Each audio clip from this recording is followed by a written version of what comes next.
y'all, this is Diane with Diane Farmer, learning to grow our own food. And these are some squash that I have decided to grow in the house because of the squash vine borer, which hates me, and the feeling is mutual. So I've decided that I'm going to try to grow these type things in the house this year. So I grew them in egg cartons. You can watch my video on that to see how I did this, which is pretty self-explanatory. But now I'm going to transplant them because they're too big and the roots are going down and out and everything. So what I'm going to use is I'm going to use these styrofoam cups to give them a little bit more room before they're old enough to actually go into a really big container and sit the way I'm going to work them once I'm going to grow them indoors. For now, I'm going to transplant them in here. So what I'm using is the same potting mix, the Jiffy Natural Organic Potting Mix that I used to put them in the egg crates. So what I'm going to do is, when I use these cups like this, I put them in these trays that have water in them already. Or not already, I mean I put water in them. I put some room temperature water in there. And what I do is I punch holes up high and on the bottom, and then I set these in there and let them take up the water that they need as they need it. That way I'm not over watering them. And so I just like this method, and I use it outside with my other plants a lot too. So not a big enough hole that all the soil is going to fall out. So what I'm going to do now is I'm going to get one of these, and this egg crate is staying wet, so it is falling apart, but I just want to tear it apart without messing with any root system that it's created or new roots.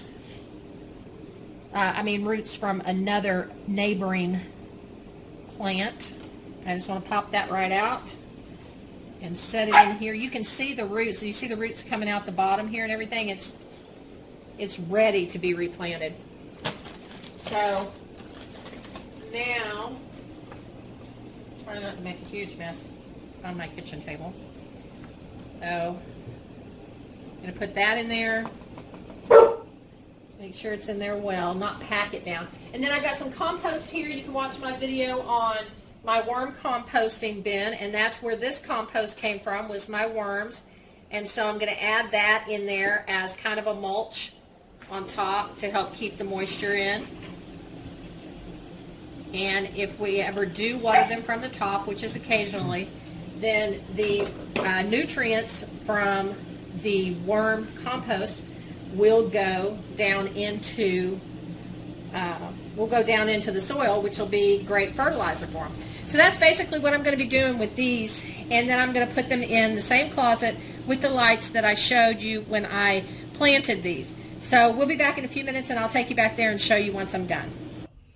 Okay, so we finished transplanting my squash into their new containers for now. Eventually I will put them in their forever containers, like a forever home for a dog. Okay, anyway, or a cat. So right now I've put them back on the heating pad with the seedlings that we started, and just to keep them nice and warm. We have these lights here that have to stay really close to the seedlings. So we went ahead and put my other lamp in the light up here on the in the ceiling light, the regular light fixture, so that they would get plenty of, so that the new squash plants, or the squash plants that we've transplanted from here to here, will get plenty of light too, since all that light is being directed towards the seedlings. So we've got this light coming at them, so they should get plenty of light once the store is closed. So again, this is Diane with DianeFarmer.com, learning to grow our own food. Make sure that you push the subscribe button so you don't miss any more of our videos. We'll see you next time. Bye.